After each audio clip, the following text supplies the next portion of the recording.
Community service project. So ఆ పదంలోనే ఉంది. It is a service oriented project. So మనకి second semester complete చేసినటువంటి విద్యార్థులు ఎవరైతే ఉన్నారో ఆంధ్రప్రదేశ్ గవర్నమెంట్ కళాశాలలో చదువుతున్న వారు సెకండ్ సెమిస్టర్ అయిన తర్వాత వేసవి సెలవుల్లో కమ్యూనిటీ సర్వీస్ ప్రాజెక్ట్ ఒకటి కంప్లీట్ చేయాలని చెప్పి గవర్నమెంట్ ఇన్సిస్ట్ చేసింది. సో దానికి అనుగుణంగా 8 వారాలకు సంబంధించినటువంటి సిఎస్పి దాని విధి విధానాలన్నీ కూడా ఇప్పుడు స్టేట్ కి అంతా ఇవ్వడం జరిగింది. And all the lecturers and students are engaged with the CSP project. So first of all మనము ఈ కమ్యూనిటీ సర్వీస్ ప్రాజెక్ట్ సంబంధించి అసలు దాని ఇంపార్టెన్స్ ఏంటి, ఓకే, దాని ప్రైమరీ ఎయిమ్ ఏంటి అనే విషయం చూసినట్లయితే it is understanding local issues. చూడండి, కమ్యూనిటీ సర్వీస్ ప్రాజెక్ట్ ఏదో ఒక రకమైనటువంటి వాట్ వి కాల్ ఎండాకాలంలో పిల్లల్ని ఊరికే ఉంచకుండా పనిచేయిస్తున్నారా అనే ఉద్దేశం కాకుండా చూసినట్లయితే మనకి ఈ సిఎస్పి గురించి అండ్ అండర్స్టాండింగ్ లోకల్ ఇష్యూస్ అనే ఆస్పెక్ట్ మనకి క్లియర్ కట్ గా తెలుస్తుంది. అంటే లోకల్ గా పిల్లలు కుటుంబాల దగ్గరికి వెళ్ళి వాళ్ళ సంబంధించినటువంటి ఏ అయితే థీమ్స్ ఉన్నాయో ఆ థీమ్స్ మీద వాళ్ళు సోషియో ఎకనామిక్ సర్వే కానీ 10 థీమ్స్ మీద మనకి వర్క్ చేయడం జరుగుతూ ఉంది. సో అవన్నీ కూడా దగ్గరగా కమ్యూనిటీకి దగ్గరగా వెళ్ళి చేసేటటువంటివే. So hence it is understanding local issues and conducting relevant surveys. So through economic survey and all the other surveys. So once survey చేసిన తర్వాత ఆ డేటాని అనాలిసిస్ చేస్తాం. ఆ డేటాని అనాలిసిస్ చేసి కొన్ని రిజల్ట్స్ కి అరైవ్ అవుతాం మనం. సో దానికి సంబంధించి కమ్యూనిటీ ఇంపాక్ట్ ఎంత మేరకు ఉంటుంది అనేది కూడా మనం చెప్పవచ్చు ఈ సిఎస్పి ద్వారా. సో మరి what are the department focus on CSP అంటే primary aim realization, okay, uniformity in survey and Swarnandhra vision 2047. దీని ప్రకారం మనకి 10 థీమ్స్ ఇవ్వడం జరిగింది గవర్నమెంట్. సో మరి ఆ 10 థీమ్స్ ఏవి అని మనం చర్చించుకున్నట్లయితే first of all we have to analyse one and another zero poverty and population management, human resource development, so cost optimisation. ఇవన్నీ కూడా మనకి గైడ్ లైన్స్ లో ఉన్నవే, నేను పీపీటీ చేశాను అంతే, ఇంకొత్తవేం కాదు. సో స్కిల్లింగ్ అండ్ ఎంప్లాయ్మెంట్ అనేది ఒక బ్రాడ్ కాన్సెప్ట్ లో చేయాలని చెప్పి, అలాగే గ్లోబల్ బెస్ట్ లాజిస్టిక్స్ అనే కాన్సెప్ట్ ఒకటి, అలాగే ప్రోడక్ట్ పర్ఫెక్షన్ గురించి కొన్ని క్వశ్చనీర్స్ ఇవ్వడం జరిగింది, అలాగే ఫార్మర్ అగ్రిటెక్ ఫార్మర్స్ రిలేటెడ్ గా, అలాగే వాటర్ సెక్యూరిటీ గురించి, okay, as well as Swachhandhra గురించి అండ్ డీప్ టెక్ గురించి కూడా మనకి క్వశ్చనీర్స్ ఆల్రెడీ ప్రిపేర్ చేసి మన స్టూడెంట్స్కి ఇమ్మని చెప్పడం జరిగింది. సో సిఎస్పి ఇంప్లిమెంటేషన్ టైంలో వచ్చేసి సెకండ్ సెమిస్టర్ ఎండ్ లో ఇవ్వాలి. ఇంటర్వెనింగ్ సమ్మర్ లో ఇదంతా మనకు తెలిసిందే. 8 వారాల ప్రోగ్రాము, ఓకే. థర్డ్ సెమిస్టర్ బిగినింగ్ లో కల్లా మీరందరూ కూడా రిపోర్ట్స్ ఇవ్వాలి, ఓకే. సో దిస్ ఈస్ మనం ఇంకొక రకంగా చూసుకోవాలంటే మన డిగ్రీ కంప్లీట్ అవ్వాలి అంటే అనేది సిఎస్పి కంపల్సరీగా చేయాల్సినటువంటి టాస్క్. సో మరి ఏంటి బెనిఫిట్స్ సిఎస్పి చేయడం వల్ల వచ్చే బెనిఫిట్స్ ఏంటంటే, సో ఎన్హాన్స్డ్ అండర్స్టాండింగ్, ఓకే, మనము థింగ్స్ ని ఒక బెటర్ కాంప్రహెన్సివ్ వేలో మనం అండర్స్టాండ్ చేసుకోవడానికి, సొసైటీని ఆ దిశగా అర్థం చేసుకోవడానికి మనకి సిఎస్పి అనేది ఉపయోగపడుతుంది. అలాగే డేటా కలెక్ట్ చేస్తాం మనం దగ్గరగా వెళ్ళి, ప్రైమరీ డేటా అంటారు. ఎవరైతే మనం డైరెక్ట్ గా వెళ్ళి డేటా కలెక్ట్ చేస్తామో దాన్ని ప్రైమరీ డేటా అంటారు. సో ఇంటర్వ్యూస్ మాట్లాడడం ద్వారా మౌఖికంగా తీసుకున్నటువంటి డేటాని ప్రైమరీ డేటా, ప్రాథమిక సమాచారం అంటారు. ఈ ప్రాథమిక సమాచారం చాలా వాటికి ఎవిడెంట్ గా ఉంటుంది. So now days data data data data అనేది చాలా ఇంపార్టెంట్ అయినటువంటి విలువైనటువంటి సోర్స్. సో అలాంటి సోర్స్ లో మీరు ఈ రోజు ఇన్వాల్వ్ అవుతున్నారు కాబట్టి డియర్ స్టూడెంట్స్, మీరు దీన్ని చాలా ఇష్టపడి చేయాల్సినటువంటి పని. So next opportunity and identification. So ఏంటి అవకాశాలు ఉన్నాయి చేయవలసిన, గవర్నమెంట్ చేయాల్సిన అవకాశాలు ఏమున్నాయి, అలాగే ఇంకా మనం కమ్యూనిటీకి ఏమైనా చేయాల్సిన అవకాశాలు ఉన్నాయి అనేది ఈ డేటా, ఈ రీసెర్చ్ ద్వారా తెలియజేయడం జరుగుతూ ఉంది. అలాగే కమ్యూనిటీ ఎంగేజ్మెంట్ ఉంటుంది ఇందులో, ఎందుకంటే మీరు డైరెక్ట్ గా ఇన్వాల్వ్ అవుతారు, కమ్యూనిటీకి డైరెక్ట్ గా ఇన్వాల్వ్ అవుతారు. సో అక్కడ ఎంగేజ్మెంట్ తాలూకు ఇది మీరు యాజ్ స్టూడెంట్ గా సొసైటీలోకి ఇప్పుడు బయటకు వెళ్తున్నారు. So these are the benefits come from CSP. And ఏంటి అవుట్కమ్స్ ఏమొస్తాయి అంటే కనుక, మనం ఒక సర్వే కంప్లీట్ చేస్తాము, ఓకే, దాని ద్వారా మనం డేటా అనాలిసిస్ చేస్తాము. డేటా అనాలిసిస్ చేసి రిజల్ట్స్కి అరైవ్ అవుతాము. రిజల్ట్స్ అరైవ్ అయిన తర్వాత కమ్యూనిటీకి ఎంత ఇంపాక్ట్ మన ద్వారా మనం గవర్నమెంట్కి సబ్మిట్ చేస్తాము. గవర్నమెంట్ మన ప్రాజెక్ట్స్ తీసుకొని బహుశా వాళ్ళు ఎక్కడైతే మనం రీచ్ అవ్వలేకపోతున్నామో సో అక్కడికి రీచ్ అవ్వడానికి ట్రై చేస్తారు. సో దాని ద్వారా ఎవరు బెనిఫిట్ పొందుతారు? First of all community will be benefited, as well as government కూడా తన పరిపాలనలో కూడా బెనిఫిట్ అవుతుంది. సో వీళ్ళకి మరి మధ్యస్థంగా మిమ్మల్ని తీసుకోవడం జరిగింది. అంటే విద్యార్థుల్ని తీసుకోవడం జరిగింది. సో నా ఇప్పుడు ఇంటింటికి వెళ్ళి నేనేం చెప్తానంటే ఇక్కడ స్టూడెంట్స్ అందరూ కూడా, సో మీరందరూ కూడా ఈ ఈ కమ్యూనిటీ సర్వీస్ ప్రాజెక్ట్ కి సంబంధించి మీరందరూ కూడా ఈ ఈ తరానికి సంబంధించి ఒక ఒక గొప్ప మెసేజ్ ఇవ్వడానికి మిమ్మల్ని ఎంచుకోవడం జరిగింది గవర్నమెంట్. కాబట్టి మీరేదో అందరికి మిగతా కాలేజెస్కి లేవు మా కాలేజ్కి ఎందుకు పెట్టారని కాకుండా మీకు గైడ్ చేస్తున్నటువంటి లెక్చరర్స్ ఎవరైతే ఉన్నారో వాళ్ళు చెప్పినట్టుగా విని, సో మనము ఒక పెద్ద పనిని ఏర్పాటు చేసుకుంటున్నాం, చేయగలుగుతున్నాం అని చెప్పి ఒక ఓరియంటేషన్ ఉంటే గనక మనం చాలా ఇష్టపూర్వకంగా అలాగే విజయవంతంగా ఈ సిఎస్పి ప్రాజెక్ట్ ని నేర్చుకుంటాము. అలాగే సిఎస్పి ప్రాజెక్ట్ చేయడం వల్ల మీకు రీసెర్చ్ మైండ్ సెట్ ఏర్పడుతుంది. It's not only giving and taking the information. So దీని ద్వారా ఏమవుతుంది, మీరు how how we are going to engage with community, అలాగే ఎవరితో ఎలా మాట్లాడాలి, ఓకే, ఏ సమాచారాన్ని మనం ఎలా తీసుకోవాలి అనే విషయాలన్నీ కూడా ఈ సిఎస్పి ద్వారా మనం తెలుసుకోవడం జరుగుతూ ఉంది. Okay, such an important thing మనము ఈ రోజున ఇన్వాల్వ్ అయి ఉన్నాం కాబట్టి దీన్ని మనము చాలా ఇంట్రెస్ట్ గా, ఓకే, చాలా కీన్ గా, చాలా నీట్ గా అర్థం చేసుకోవాల్సినటువంటి అవసరం ఇప్పుడు ఎంతైనా ఉన్నది. సో ఇప్పుడు మనము సిఎస్పిలో మొట్టమొదటిగా మనం చేయాల్సింది, ఓకే, ఎకనామిక్ సర్వే అంటున్నారు. సో ఎకనామిక్ సర్వేకి సంబంధించినటువంటి క్వశ్చన్స్ ఇప్పటికే మీరు చూస్తున్నారు. సో దానికి సంబంధించి కూడా నేను అవే క్వశ్చన్స్ నేను పీపీటీ చేశాను, కొంచెం ఇంట్రెస్ట్ గా ఉండడానికి పీపీటీ చేశాను. ఆ పీపీటీని ఒక్కసారి మనము వెరిఫై చేద్దాము, అలాగే ఎక్స్ప్లెయిన్ కూడా చేస్తాను. సో జాగ్రత్తగా వినండి. సో ఈ డేటా మనకి సోషియో ఎకనామిక్ సర్వే అనేది చాలా important in any research as well as in CSP also. రేపొద్దున మనము రిపోర్ట్ సబ్మిట్ చేసేటప్పుడు maybe some one ask some questions to you. So అప్పుడు మీరు డైరెక్ట్ గా మీరు ఇన్వాల్వ్ అయ్యి మీరు ఈని కనుక చేసినట్లయితే మీరు రేపు పొద్దున చెప్పగలుగుతారు. So nowadays research is the research is the only thing plays a vital role in education. కాబట్టి అంత గొప్పనటువంటి విషయం ఈ సిఎస్పి ద్వారానే మీరు ఇప్పుడే డిగ్రీ లెవెల్లోనే నేర్చుకోవాలి. మామూలుగా అయితే ఇప్పుడు ఎన్ఈపిలో భాగంగానే ఇప్పుడు పెట్టడం జరిగింది.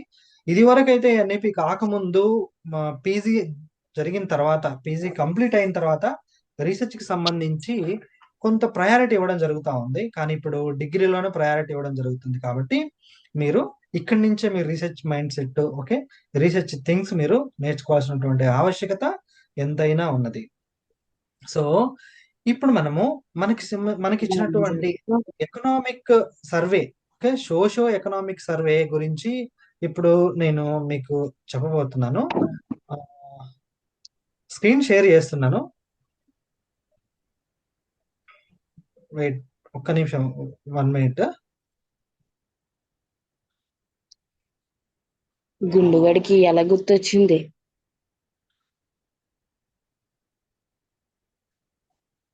Okay, somebody are speaking.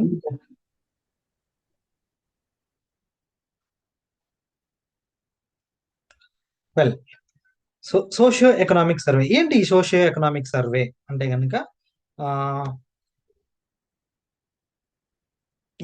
socio-economic survey. This survey collects comprehensive information about households, covering student details, place information, household demographics, economic status, housing conditions, education, health, government support and infrastructure needs. So ఇక్కడ ఈ యొక్క paragraph లోనే మనకి socio economic survey అనేది ఏంటో తెలుస్తా ఉంది. For example ఇప్పుడు ఇప్పుడు మనం చేయబడేటటువంటి ఈ సోషియో ఎకనామిక్ సర్వే మేజర్ గా గ్రామాల్లో జరుగుతుంది, అలాగే పట్టణాల్లో కూడా జరుగుతుంది. మన స్టూడెంట్స్ మీరందరూ కూడా అక్కడ మీరు టౌన్ లో ఉన్నారు, పల్లెటూరులో ఉన్నారు. సో ఇక్కడ మీకు తెలిసిన వాళ్ళు, ఓకే, అండ్ మీకు తెలియని వాళ్ళ దగ్గరికి మీరు వెళ్లాల్సి వస్తుంది. సో ఇక్కడ సర్వే కోసం వెళ్తా ఉన్నారు. ఓకే, దీనికి సంబంధించినటువంటి వేస్ అండ్ మీన్స్ నేను చివరిలో చెప్తాను. First of all socio economic survey అంటే సొసైటీ పరంగా ఎకనామికల్ గా అసలు ఎవరు ఎలా ఉన్నారు అనే విషయం గురించి ఇక్కడ మనం చర్చించుకుంటాము. యాక్చువల్లీ మీకు ఇక్కడ ఒక డౌట్ రావాలి, సార్ అదేంటి మనం యాక్చువల్లీ ఊళ్ళో ఉంటున్నాం కదా, ఎవరి సోషియో ఎకనామిక్ సర్వే మాకెందుకు తెలియదు, ఎవరి సోషల్ కండిషన్స్ మాకు తెలుసు కదా, మళ్ళీ ఇక్కడ ఎందుకు మా ఊళ్ళో మమ్మల్ని చేయమంటున్నారు అని అనుకోవచ్చు మీరు. ఓకే, వెల్ మీకు బాగా తెలుసు, అయినప్పటికీ మీకు 2-3 ఆస్పెక్ట్స్ లోనే కొంత కుటుంబాల గురించి తెలుసు, కానీ పూర్తిగా ఆర్గనైజ్డ్ గా మీకు తెలియదు. అంటే గవర్నమెంట్ ఏం తెలుసుకోవాలనుకుంటుందో ఆ పరంగా మీకు తెలియదు. కాబట్టి ఇప్పుడు ఒక ఆర్గనైజ్డ్ గా మీరు తెలుసుకోవడానికని ఒక సెట్ ఆఫ్ క్వశ్చన్స్ తో మనం వెళ్ళి తెలుసుకుంటాము. సో ఈ సెట్ ఆఫ్ క్వశ్చన్స్ తో వాళ్ళ కండిషన్ ఏంటి, వాళ్ళ హౌసెస్ ఏంటి, వాళ్ళ చదువుకులు ఏంటి, వాళ్ళు ఎంతమంది ఉన్నారు, ఓకే, వాళ్ళ ఇల్లు ఏంటి, వాళ్ళు కరెంట్ ఉందా లేదా, ఓకే, వాళ్ళ గ్యాస్ ఉందా లేదా, సో ఇలాంటివన్నీ కూడా మనము ఒక ఆర్గనైజ్డ్ మేనర్ లో తెలుసుకుంటాము. సో ఆ సెట్ ఆఫ్ క్వశ్చన్స్ ని 1 by 1 మనం ఇప్పుడు చూద్దాము. Yes,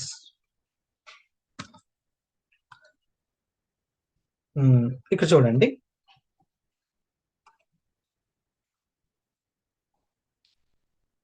so it is first of all student details. ఇక్కడ మనకి ప్రొఫార్మాలో ఉన్నదే, ఇక్కడ జస్ట్ పీపీటీ చేశాను. సో పర్సనల్ ఇన్ఫర్మేషన్ మీ తాలూకు మీరు ఎవరైతే డేటా కలెక్ట్ చేస్తున్నారో ఆ స్టూడెంట్ నేము రాస్తాము. ఓకే, నెక్స్ట్ అకాడమిక్ ఇన్ఫర్మేషన్, మన సైన్స్ స్ట్రీమా లేకపోతే ఆర్ట్స్ స్ట్రీమా కామర్స్ స్ట్రీమా అని చేస్తాము. సో మీరు ఏదైనా ఒకటే అవుతారు కాబట్టి no confusion at all, ABC ఏదైనా ఒకటే అంతే. సైన్స్ స్టూడెంట్ అయితే సైన్స్ పెడతారు, ఓకే, ఆర్ట్స్ అయితే ఆర్ట్స్ పెడతారు, కామర్స్ అయితే కామర్స్ పెడతారు. ఓకే, ఇంకా అంతే, దాని గురించి ఇంకా వరి అక్కర్లేదు. సో నెక్స్ట్ మనకున్నది major and minor. Major subject ఏదైతే అది పెట్టేస్తారు మీరు, మైనర్ ఏదైతే అది పెట్టేస్తారు. మీకు లాస్ట్ సెమిస్టర్ లో మీరు మైనర్ పేపర్స్ తీసుకున్నారు కదా, ఆ మైనర్ పేపర్ గురించి మీరు రాస్తారు అంతే. And next identification. What is your identification అంటే మీ ఓఎండిసి నంబర్ ఒకటి, అలాగే అడిషనల్ గా మీ రిజిస్ట్రేషన్ నంబర్ ఒకటి పెట్టుకోవాల్సినటువంటి అవసరం ఉన్నది ఇక్కడ. ఓకే, సో ఈ పార్ట్ వరకు క్లియర్ కదా. స్టూడెంట్ డీటెయిల్స్ అంటే మీరు ఎవరైతే సర్వే చేస్తున్నారో వాళ్ళ డీటెయిల్స్ ని మనం నోట్ చేసుకుంటాం. గుర్తుపెట్టుకోండి, ఇవన్నీ కూడా మన రిపోర్ట్ లో ఇన్ఫ్లెక్ట్ అవ్వాలి, కాబట్టి ఇందులో మిస్టేక్స్ ఏవి ఉండకూడదు. రైట్, అండ్ నెక్స్ట్ ఇక్కడ ఇక వెంటనే మీరు కలెక్ట్ చేసేటువంటి ఏరియాకి సంబంధించినటువంటి ఇన్ఫర్మేషన్, అదే the place of the survey. అది చూడండి, పొలిటికల్ బౌండరీస్ అని అడుగుతున్నారు. ఇక్కడ చూడండి, గవర్నమెంట్ తాలూకు ఇన్సిస్టెన్స్ మీకు ఇక్కడ తెలియాలి. ఏ పార్లమెంటు ఏ అసెంబ్లీ అనేది క్లియర్ కట్ గా అడుగుతా ఉంది, కాబట్టి అవి మనం ఈజీగా ఇచ్చేస్తాం. ఇవన్నీ కూడా మనకు తెలిసినవే, ఈ ఎవరో చెప్పక్కర్లేదు, ఇవంతా కూడా మనకి మినిమం నాలెడ్జ్ ఉంటే కనుక తెలిసేటివే. అండ్ నెక్స్ట్ అడ్మినిస్ట్రేషన్ డివిజన్ లో వచ్చేసి మీది ఏ డిస్ట్రిక్ట్, ఏ మండలము, మీరు చేసినటువంటి సర్వే ఏ విలేజ్ లో చేస్తున్నారు, ఏ టౌన్ లో చేస్తున్నారు. ఓకే, ఆ విలేజ్ ఆ టౌన్ కి సంబంధించి లోకల్ గవర్నెన్స్ ఏంటి అంటారు. అంటే బహుశా మీరు పల్లెటూరులో చేస్తే అది పంచాయతీ అంటారు. ఓకే, ఇంకొంచెం పెద్దది చేస్తే కనుక నగర పంచాయతీ అంటారు, ఇంకొంచెం పెద్దది చేస్తే కనుక మున్సిపాలిటీ అంటారు, ఇంకా పెద్ద పెద్ద టౌన్ లో చేస్తే కనుక సిటీస్ లో చేస్తే మున్సిపల్ కార్పొరేషన్ అంటారు. సో ఇది మీకు ఈజీగా తెలిసినటువంటి విషయమే. And ward number, so ward number కూడా మీకు తెలుస్తుంది. ఓకే, సో తెలియకపోతే మీకు అంతకు ముందు ఉన్నటువంటి సచివాలయ ఎంప్లాయీస్ ఎవరిని అడిగినా కానీ మీకు చెప్పేస్తారు. అలాగే street name. So these are very simple questions, understand. And next household information. Yes, it is very important. So whenever you went to the for collection of data to the households, you need to collect information of the household. Okay, so first of all identification of the house ఎలా తెలుస్తుంది, door number, house number. Okay, అలాగే వాళ్ళు ఉన్నటువంటి ఇంట్లో పెద్ద ఎవరు ఆ పేరు తెలుసుకుంటాము. ఓకే, వాళ్ళు మగ ఉండొచ్చు, ఆడయ్య ఉండొచ్చు. Okay, male or female. Okay, number of family members అది మీరు రిటర్న్ గా రాస్తారు, 4 members or 5 members or 2 members or లేదా సింగిల్ పర్సన్. ఓకే, అది అంతవరకు డెమోగ్రఫిక్ ప్రొఫైల్ అంతవరకు మీకు ఇవన్నీ క్వశ్చన్స్ ఉన్నవే ఆల్రెడీ. ఓకే, నేను జస్ట్ మీకు ఇలా చూపిస్తున్నాను కానీ మీకు ఆల్రెడీ ఇవి ఉన్నవే. లేదంటే ఒక్కసారి మీకు చూపిస్తాను, మళ్ళీ సార్ ఎక్కడో కొత్త క్వశ్చన్స్ తీసుకొస్తున్నారు ఏంటి అని మీరు బహుశా భావించవచ్చు. సో మనకి అఫీషియల్ డాక్యుమెంట్ లోంచి మీకు కొంచెం ఇంట్రెస్ట్ గా ఉండడానికి అని చెప్పి నేను జస్ట్ పీపీటీ చేశాను అంతే, కొంచెం క్యాచీగా ఉండడానికి అండ్ అదర్ థింగ్స్ కొంచెం రిలవెంట్ గా ఉండడానికి, మీరు కొద్దిగా ఇంట్రెస్ట్ గా వినడానికి మాత్రమే నేను ఇక్కడ చేయడం జరిగింది. సో అఫీషియల్ డాక్యుమెంట్ వచ్చేసి ఇక్కడ నేను మీకు షేర్ చేస్తాను, ఇప్పుడు చూడండి.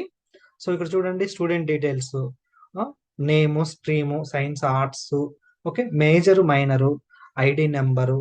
సో ఇవన్నీ కూడా నేను ఇప్పుడు మీకు అక్కడ చర్చించాను. So name of the parliament constituency, assembly, district. So right, so ఇవే నేను అక్కడ మీకు చెప్పడం జరుగుతూ ఉంది. ఓకే, నేను కొత్త ఏం చెప్పట్లేదు, కాబట్టి మీరు 100% మన అఫీషియల్ డాక్యుమెంటే అని మీరు కన్ఫర్మ్ చేసుకోవచ్చు. Okay, understand? Right, again I'm skip to the our presentation here. Okay, yes, right, student details complete అయిపోయింది. ఎస్, హౌస్ హోల్డ్ సర్వే కూడా వచ్చేసాము. ఇక్కడ ఇక్కడ చూడండి,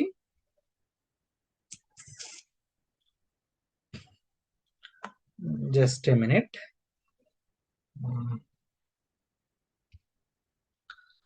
ఎస్, హౌస్ హోల్డ్ లో వాళ్ళ తాలూకు సోషల్ స్టేటస్ ఏంటి, ఓకే, కమ్యూనిటీ స్టేటస్ ఏంటి, జాగ్రత్తగా కొన్ని క్వశ్చన్స్ ని చాలా ఇబ్బంది లేకుండా అడగాల్సి వస్తుంది మీరు. ఓకే, కొన్ని సిఎస్పిలో మనం సర్వేకి వెళ్ళినప్పుడు కొన్ని కొన్ని ప్రాబ్లమ్స్ కూడా వస్తాయి తెలియకుండానే.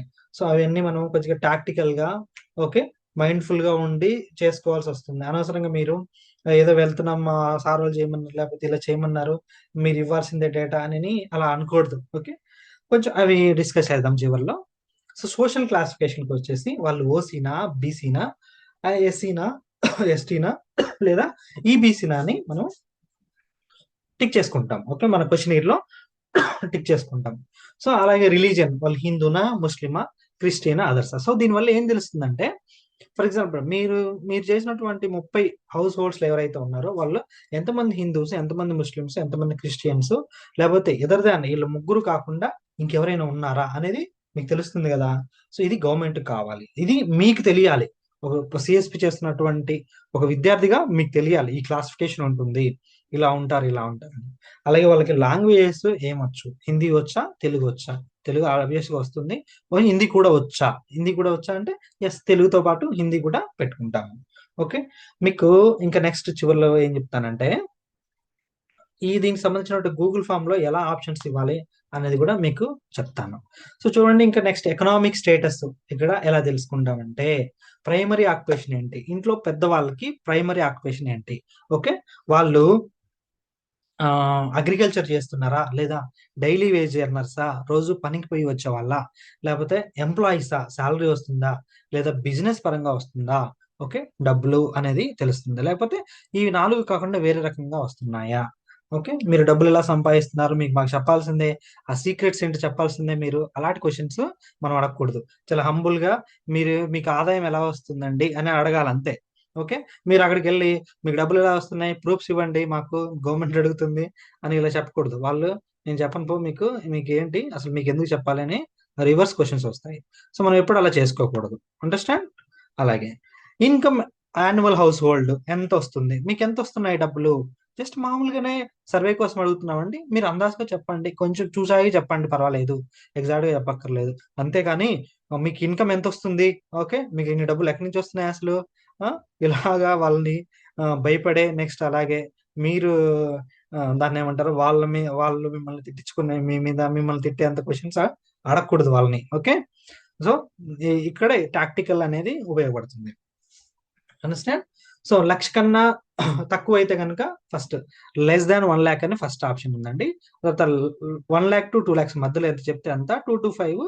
ఓకే, 10 లక్షలకు మించితే గ్రేటర్ దాన్ 10 lakhs అని చెప్పి అక్కడ మీరు వేసుకోవాలి. సో ఇక్కడ సింబల్స్ చాలా ఇంపార్టెంట్. మీరు కన్ఫ్యూజ్ అయిపోతే మళ్ళీ ఇక్కడ పెట్టే అవకాశం ఉంది. So less than, greater than. Okay, understand?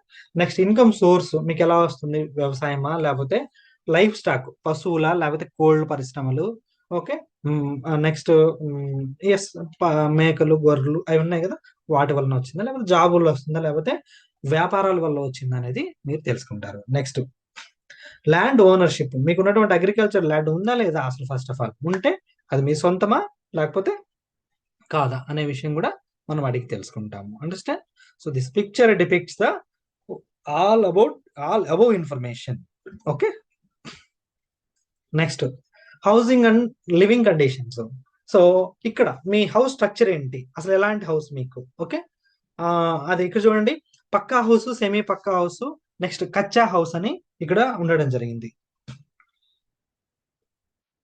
Okay, so ఇక్కడ చూడండి, మీరు పక్కా హౌస్, సెమీ పక్కా హౌస్, కచ్చా హౌస్ అంటే వెరీ సింపుల్. పక్కా హౌస్ అంటే పర్మనెంట్ గా ఉండేది. పర్మనెంట్ గా ఎప్పుడు ఎలా ఉంటుంది? ఓకే, ఇటుక, ఒక ఇటుకలు, నెక్స్ట్ స్లాబ్ వేసి గట్టిగా అంతా కూడా స్లాబ్ వేసి ఉన్నటువంటి ఇల్లుని పక్కా ఇల్లు అంటారు అనమాట. ఓకే, సెమీ పక్కా అంటే వాళ్ళు గోడలు కట్టుకుంటారు కానీ పైన కప్పు వేయరు. ఎలా వేస్తారు? పైన కప్పు కోసం ఏం చేస్తారంటే రేకులు వేస్తారు, షీల్డ్ వేస్తారు. ఓకే, దాన్ని సెమీ పక్కా అంటారు. అండర్స్టాండ్? నెక్స్ట్ కచ్చా హౌస్ అంటే ఇవి రెండు కాకుండా ఉన్నటువంటి హౌసెస్. అవేంటి?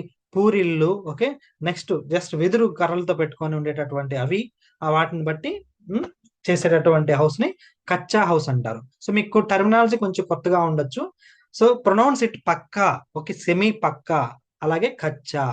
ఓకే, అదే నెక్స్ట్ బియుఎస్ బస్ అని ఎలా అంటామో పియుసిసి అని పక్కా అంటారు అనమాట. ఓకే, దీన్ని మళ్ళీ మీరు అర్థం మార్చేసి ఓహో ఇదేంటి ఇది వెరైటీగా ఉంది అని డౌట్ వ్యక్తం చేసినటువంటి అవసరం లేదు. It is clear.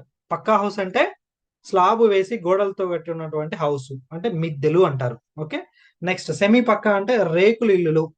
Kachcha house అంటే ఎస్, పూరిల్లు, ఓకే, వెదురు బొమ్మలతో ఉన్నటువంటి హౌస్. అలాగే హౌస్ సొంతమా కాదా? ఓకే, ఓనా కాదా? Next basic communities. మీకు నీళ్లు తాగడానికి ఎలా వస్తున్నాయి? ట్యాప్ వాటరా, లేకపోతే బోర్ బావియా, లేకపోతే హ్యాండ్ పంపా? ఓకే, నెక్స్ట్ రివరా, లేకపోతే చెరువా, లేకపోతే మున్సిపల్ వాటర్ వస్తున్నాయా? ఇవన్నీ కూడా మనం తెలుసుకోవాల్సినటువంటి ఆవశ్యకత ఉన్నది మన సోషియో ఎకనామిక్ సర్వేలో. Next utilities. మీరు కుకింగ్ ఎలా చేస్తారు, ఇంట్లో వంట ఎలా చేస్తారు? ఓకే, అంటే కనుక ఎల్పిజి సిలిండర్ ఉందా లేదా?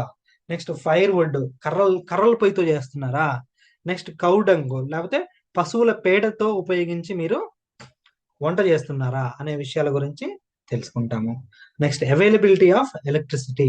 మీ ఇంటికి కరెంట్ ఉన్నదా లేదా, కరెంట్ వస్తున్నదా లేదా అనే విషయం కూడా మనం తెలుసుకుంటాము. అండర్స్టాండ్? ఇక్కడికి అర్థమైనాయి అని భావిస్తున్నాను నేను, ఎందుకంటే బికాజ్ ఇవన్నీ సింపుల్. మీకు అన్ని తెలిసిన విషయాలు మనం కొంచెం డీటెయిల్డ్ గా మనం చెప్పుకుంటున్నాము. Yes, no education and health particulars ని సోషియో ఎకనామిక్ సర్వేలో తెలుసుకోబోతున్నాం. అదేంటంటే లిటరసీ. లిటరసీ అంటే మీరు ఇక్కడ తెలుసుకోవాల్సిన విషయము అక్షరాస్యత. తెలుగులో అక్షరాస్యత అంటారు. ఏంటి అక్షరాస్యత అంటే చదవడము రాయడము రెండు తెలిస్తేనే అక్షరాస్యత అని అంటారు. అలా చదవడం రాయడం వాళ్ళు మీ ఫ్యామిలీలో ఎంతమంది ఉన్నారు అనే విషయాన్ని మీరు అడుగుతారనమాట. ఓకే, అక్కడికి క్లియర్ కదా? Next educational qualification. Highest education qualification in the household. మీ ఇంట్లో ఎక్కువగా చదువుకున్నటువంటి వాళ్ళు ఎవరున్నారో అది మీకు చెప్తారు. వాళ్ళు ఏం చదువుకున్నారో మనం అక్కడ రాస్తాం అంతే. ఎవరు చదివినారో మనకు అవసరం లేదు. హౌస్ హోల్డ్ లో ఎక్కువ ఎవరు చదివినారు, ఫర్ ఎగ్జాంపుల్ మీ ఇంట్లో ఇప్పుడు ఫర్ ఎగ్జాంపుల్ మీ అమ్మ నాన్న, నువ్వు, తమ్ముడు లేదా చెల్లి ఉన్నారు. ఓకే, సో అమ్మ నాన్న 10th క్లాస్ వరకు చదువుకున్నారు. అప్పుడు తమ్ముడు చెల్లి ఇప్పుడు ఇంటర్మీడియట్ ఎంత చదువుతున్నారు. ఇప్పుడు నువ్వు డిగ్రీ సెకండ్ ఇయర్ చదివినావు కాబట్టి మీ ఇంట్లో ఎక్కువ చదువుకుంది ఎవరు? డిగ్రీ. ఎస్. అలాగే మీ బ్రదర్ ఎవరైనా పీజీ కంప్లీట్ చేస్తే వాళ్ళది ఇక్కడ నోట్ చేస్తాము. లేదా ఎవరైనా పిహెచ్డి కంప్లీట్ చేస్తే వాళ్ళది ఇక్కడ నోట్ చేస్తాము. అండర్స్టాండ్? ఉన్న వాళ్ళల్లో ఎక్కువ చదివింది ఎవరని చేస్తాము. Next health care access. Hospital కి సంబంధించి హెల్త్ కేర్ యాక్సెస్ ని మనం క్వశ్చన్స్ అడుగుతున్నాము. అవేంటంటే చూడండి, మీ ఇంటి నుంచి ప్రైమరీ హెల్త్ సెంటర్ కి ఎంత దూరము అని అడుగుతున్నారు. సో గవర్నమెంట్ హాస్పిటల్కి ఎంత దూరం అని అడుగుతున్నారు. అది 2 కిలోమీటర్లు, లేకపోతే 3 కిలోమీటర్లు, 1 కిలోమీటర్ దగ్గరే. అవి మీకు ఆప్షన్స్ ఉన్నాయి, లెస్ దాన్ అని. Okay, less than or greater than అని. Next immunisation. మీ ఇంట్లో అందరి పిల్లలకి టైం ప్రకారం వ్యాక్సినేషన్ వేసారా? ఇమ్యునైజేషన్ అంటే అది వ్యాక్సిన్ మనం చిన్నప్పుడు వేస్తారు కదా, ఎడమ చేతికి వేస్తారు ఇక్కడ. సో అలాంటివి టైం ప్రకారం వేసారా లేదా అనే విషయాలు మనం తెలుసుకుంటాం. వాళ్ళు ఓవరాల్ గా చెప్తారు ఎస్ వేశారండి అంటారు, దాన్ని మనం వేశారని టిక్ చేసుకుంటాము. Next highest education qualification option వచ్చేసి ప్రైమరీ, సెకండరీ, హైయర్ సెకండరీ అంటున్నారు. ప్రైమరీ అంటే 10th క్లాస్ బిలో అండి. ఓకే, సెకండరీ అంటే 10th క్లాస్, హైయర్ సెకండరీ అంటే ఇంటర్మీడియట్, గ్రాడ్యుయేట్ మీరు చదువుతున్న డిగ్రీ, పోస్ట్ గ్రాడ్యుయేట్ మీరు చదివిన తర్వాత చదివేటటువంటి అలాగే డాక్టరేట్స్ పిహెచ్డి. ఆ తర్వాత ఉన్నాయి కూడా డిగ్రీలకే వస్తాయి, బీఈడి, ఎంబీబీఎస్, సో బీటెక్, ఇవన్నీ కూడా డిగ్రీ కానీ ప్రొఫెషనల్ డిగ్రీస్ అవి. So understand. కాబట్టి ప్రొఫెషనల్స్ ఉన్నారని తెలియజేయడానికి మనకు ఆప్షన్ ఉందన్నమాట. ఓకే. నెక్స్ట్ వ్యాక్సినేషన్ స్టేటస్ ఎస్ఆర్ ఆల్రెడీ పైన చెప్పుకున్నాము. ఓకే. నెక్స్ట్ గవర్నమెంట్ స్కీమ్స్ మీకు ఏమైనా అందుబాటులో ఉన్నాయా, ఒకవేళ ఉంటే ఏంటి అనేది అక్కడ మనం తెలుసుకుంటాము. ఆ తర్వాత కనెక్టివిటీ ఏంటి, కనెక్టివిటీ అంటే ఏంటి, దేని కనెక్టివిటీ, మీకు ఇక్కడ సింబల్ చూడండి, వైఫై సింబల్ ఉంది, అంటే మీకు ఇంటర్నెట్ వస్తుందా రావట్లేదా, ఓకే, ఉంటే కనుక ఏంటి అది అనే విషయాలు ఇక తెలుసుకుంటాం. అలాగే ట్రాన్స్పోర్టేషన్, మీరు సాధారణంగా ఎందులో ఎక్కువగా ప్రయాణిస్తుంటారు, ఓకే కరెంట్ పోయింది, ఓకే బస్సా లేకపోతే ఓన్ వెహికల్ ఉన్నదా, లేకపోతే ఆ ఆ, ఏంటిది బై వాక్, ఓకే, లేకపోతే పబ్లిక్ ట్రాన్స్పోర్ట్ ఏమైనా ఉన్నదా అనే విషయాల గురించి మనం తెలుసుకుంటాము. And next educational facilities, okay, distance to nearest government school ఎలా ఉంది, దగ్గరలో ఉన్నదా లేదా, okay. Next distance to the nearest college ఎంత దూరంలో ఉంది, లెస్ దాన్ 1 కిలోమీటర్లు ఉంటే ఫస్ట్ ఆప్షన్, 1 to 2 కిలోమీటర్స్ ఉంటే సెకండ్ ఆప్షన్, అలాగే 5 కిలోమీటర్ల కన్నా ఎక్కువ ఉందంటే ఏ ఆప్షన్ పెట్టాలి, ఎస్ డి ఆప్షన్ పెట్టాలి. అండర్స్టాండ్. ఆ తర్వాత కమ్యూనిటీ డెవలప్మెంట్ నీడ్స్, మీ ఊళ్ళో ఏమేమి ఉంటే బాగుంటుంది అని మీరు అనుకుంటున్నారు, రోడ్స్ ఉంటే బాగుండాలి, ఏది ఇంప్రూవింగ్ కనెక్టివిటీ అండ్ ట్రాన్స్పోర్టేషన్ కోసం, పబ్లిక్ టాయిలెట్స్ ఉండాలి మా ఊళ్ళో, అలాగే వ్యాక్సినేషన్ ఫెసిలిటీ ఉండాలి, ఇవన్నీ మీరు చెప్పకూడదు. మీరు ఎవరైతే సర్వేకి వెళ్తారో వాళ్ళు చెప్పినవి మీరు నోట్ చేయాలి ఇక్కడ. ఓకే. అండర్స్టాండ్. వ్యాక్సినేషన్ ఫెసిలిటీ పిహెచ్సిలో ఉండాలంటే ఎక్కడికో దూరం వెళ్తున్నామండి మేము, అలా కాకుండా దగ్గరలో ఉండాలండి అని అంటారు కదా, వాళ్ళ కోసం. అలాగే పబ్లిక్ ట్రాన్స్పోర్ట్ ఉండాలి మాకు, అలాగే స్కూల్ ఎడ్యుకేషన్ ఉండాలి, లేకపోతే డ్రింకింగ్ ఫెసిలిటీ ఉండాలి అని వాళ్ళు ఏ అయితే చెప్తారో వాటిని మనం ఇక్కడ ఇంక్లూడ్ చేస్తాం అన్నట్టు. Understand. So this is about socio economic survey. Understand. మీ ఇందులో డౌట్ ఏం లేదు, it is very clear, simple, మీ అందరికి తెలిసినటువంటి విషయాలే ఇక్కడ డిస్కస్ చేసింది. అండర్స్టాండ్. సో దీస్ ఆర్ మొత్తం 42 క్వశ్చన్స్ ఎన్నో ఉన్నాయి, వాటన్నిటికీ మనము గూగుల్ ఫామ్ లో మీరు చేసుకోవాల్సి వస్తుంది. సో గూగుల్ ఫామ్ లో చేసుకుంటే మీకు ఇలా తెలుస్తుంది. I'm going to show you. So నేను గూగుల్ ఫామ్ చేశాను మా స్టూడెంట్స్ కోసం.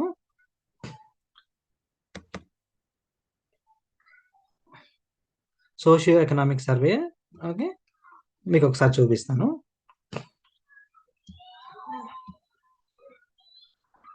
ఎస్, ఇక్కడ స్క్రీన్ చూడండి ఒకసారి. సోషియో ఎకనామిక్ సర్వేకి సంబంధించి, ఓకే, నేను మెంటర్ గా ఉన్నటువంటి మా స్టూడెంట్స్ పేర్లు, ఓకే, నేనే ఇచ్చేసాను, పేర్లు జస్ట్ డ్రాప్ డౌన్ లో ఉంటుంది. ఓకే. నెక్స్ట్ రిజిస్టర్ నెంబర్లు కూడా ఇచ్చేసాను, వాళ్ళు జస్ట్ డ్రాప్ డౌన్ చేసి టిక్ చేసుకుంటారు.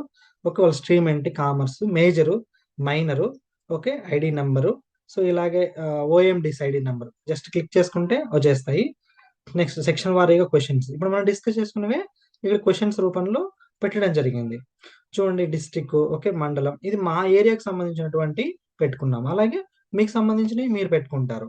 So either you are from Kurnool or Visakhapatnam or you are from Kadapa, so anything, ఎక్కడి నుంచైనా మీకు సంబంధించినటువంటి డేటా ఇక్కడ పెట్టేసుకుంటారు.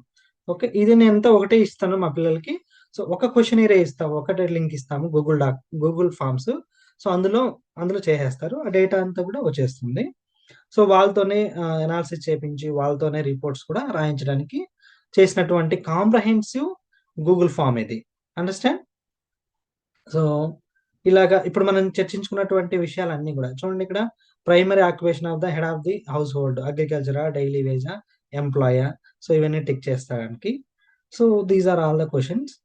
సో మీ అన్ని కూడా చూడండి, పక్కా ఇల్లు అంటే ఇటుకలు, సిమెంట్, కాంక్రీటు, ఇనుము వంటి శాశ్వత పదార్థాలతో నిర్మించబడింది. అంటే మా పిల్లలకు అర్థం కావడం కోసం నేను ఇక్కడ తెలుగులో కూడా కొన్ని రాయడం జరిగింది, అంటే మీరు క్వశ్చన్స్ అడగాలి కదా అక్కడ.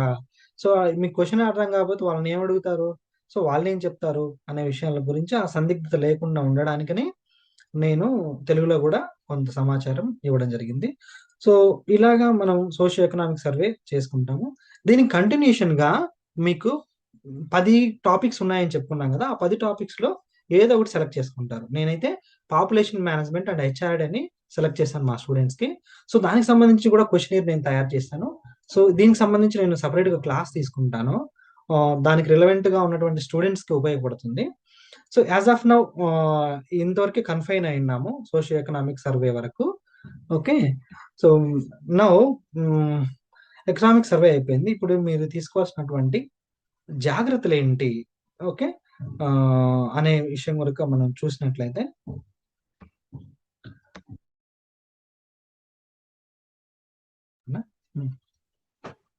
ఓకే, ఎస్, సోషియో ఎకనామిక్ సర్వేకి వెళ్తున్నప్పుడు మీరు ఐడి కార్డ్ తీసుకెళ్ళాలి, స్టూడెంట్ ఐడి కార్డు పట్టుకెళ్ళాలి. ఎందుకంటే ఇప్పుడు ఎవరు ఎలాంటి వాళ్ళో ఎవరికి తెలియదు. Okay. So first your security is more important. మీరు జాగ్రత్తగా ఉండాలి. ఓకే. అలానే మిమ్మల్ని ఏదో చేస్తారని కాదు, మీ ఊళ్ళో మీకు తెలుసు కాబట్టి అలా కాకుండా ఫస్ట్ మేము మీకు ఎందుకు చెప్పాలి అనే క్వశ్చన్ ని మీరు రప్పించుకోకూడదు. ఒకవేళ అడిగితే కనుక ఇలా కాలేజీలో చేస్తున్నాను, ఇలా కాలేజీ లెక్చరర్స్ ఇలా చెప్పారు, గవర్నమెంట్ చెప్పిందని అని చెప్పి మీరు కన్విన్స్డ్ గా మాట్లాడగలగాలి. First and foremost thing. Second thing, మీరు సర్వే చేస్తున్నప్పుడు ఓకే, మీ ఊళ్ళో మీరు ఒక్కరే ఉంటే కనుక ఆల్మోస్ట్ ఊరంతా కవర్ అయ్యేలాగా మీరు శాంప్లింగ్ లాగా తీసుకోవాలి. అంతేగాని మీకు తెలిసినటువంటి ఇల్లులు మాత్రమే వెళ్తాను నేను అక్కడ కాకుండా, అలాగే మా ఫ్రెండ్స్ ఇల్లుకి వెళ్తాను. అఫ్ కోర్స్ మీ ఫ్రెండ్స్ ఇల్లు స్కాటర్ అయ్యి ఉంటే అఫ్ కోర్స్ వెళ్ళొచ్చు, తప్పేం లేదు. కానీ మీ ఊరిని అందరినీ డిపిక్ట్ చేసేలాగా మీ శాంప్లింగ్ ఉండాలి. ఫర్ ఎగ్జాంపుల్ ఇదంతా మీ ఊరు అనుకుంటే, సో మీరు ఇక్కడ శాంప్లింగ్ తీసుకోవాలి, ఇక్కడ తీసుకోవాలి, ఇక్కడ హౌస్ హోల్డ్ వెళ్ళాలి, ఇక్కడ వెళ్ళాలి, ఇక్కడ వెళ్ళాలి. సో ఇక్కడ నుంచి అంతా చేస్తే నువ్వు చేసిన డేటా అంతా మీ ఊరి గురించి చెప్పగలిగేదై ఉండాలి. అంతేగాని నేను ఇదిగో ఈ భాగం మా ఇల్లు ఇక్కడే ఉంది, నేను ఈ చుట్టుపక్కలే 30 ఇల్లు తీసుకుంటాను, ఓకే, నేను ఇక్కడే ఉంటానంటే దీని గురించే వస్తుంది తప్ప మిగతా ఊరంతా కూడా నువ్వేం చెప్పనట్టు లెక్క. Got it? సో కొంచెం కొద్దిగా మీకు కమ్యూనికేషన్ స్కిల్స్ కూడా పెరుగుతాయి ఈ విషయంలో, అండ్ కొంచెం నాలెడ్జ్ కూడా ఇంప్రూవ్ అవుతుంది. You can go beyond your street. Okay, అక్కడికి వెళ్ళి అక్కడ స్ట్రీట్ నేమ్ రాస్తాం, అక్కడికి వెళ్ళి అక్కడ వార్డ్ నెంబర్ రాస్తాం. సో అలాగే చేసుకోవాల్సినటువంటి అవసరం ఉంటుంది. ఓకే. నెక్స్ట్, మీరు క్వశ్చన్స్ అడిగేటప్పుడు చాలా జాగ్రత్తగా అడగాలి. ఓకే, కోపం తెప్పించే క్వశ్చన్స్, అలాగే వాళ్ళకి చిరాకు తెప్పే క్వశ్చన్స్. కొంతమంది అవుట్ రేట్ గా మేము ఇవ్వం పోండి అంటారు. సో వదిలిపెట్టుదాం వాళ్ళని, ఆ ఇల్లు కాకపోతే ఇంకొక ఇల్లు ఉంటుంది మనకి, ఏముంది. సో మీరు ఇవ్వాల్సిందే, మీరు చేయాల్సిందే అని కోపాలు పెట్టుకోవడము, నెక్స్ట్ వాళ్ళ మీద గడ్జెస్ పెట్టుకోవడము. సో ఈ అనవసరపు గొడవలకి తావివ్వద్దు.